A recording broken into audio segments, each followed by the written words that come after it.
So Eddie Howe just had his press conference ahead of the trip to Leeds tomorrow. Huge game down at Ellen Road. Unsurprisingly, lots of questions about transfers. Believe it or not, Newcastle have had a tough week. Eddie Howe, yeah, he's probably a little bit down about it, if the truth was to be told. Admitted it being frustrating. Newcastle's fruitless week, he called it.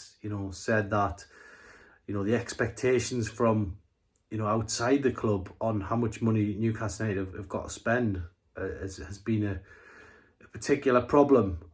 No bids for players, leaving the club. And from Eddie Howe's point of view, he's got a very tough 10 days now. We're looking at he admitted it, we're looking at the clock now. The countdown is on till deadline day. So a tough one. I did ask him about relegation release clauses. He had touched on it earlier in the window. Said that maybe players who were looking to escape the situation weren't right for the club.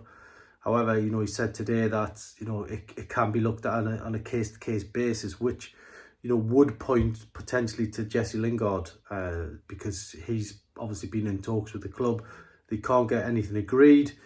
From Newcastle's point of view, they're not going to get him on loan. They're going to have to get him a permanent. It's going to have to be a permanent transfer, which would then include a relegation release clause for Lingard, because obviously he doesn't want to be playing in the Championship in a World Cup year. So yeah, very, very complex. But Eddie Howe, keeping Newcastle's options open, I guess. This is notoriously a tough window. We know about that. And for Newcastle, they've got 10 days now to knuckle down and try and get more players through the door.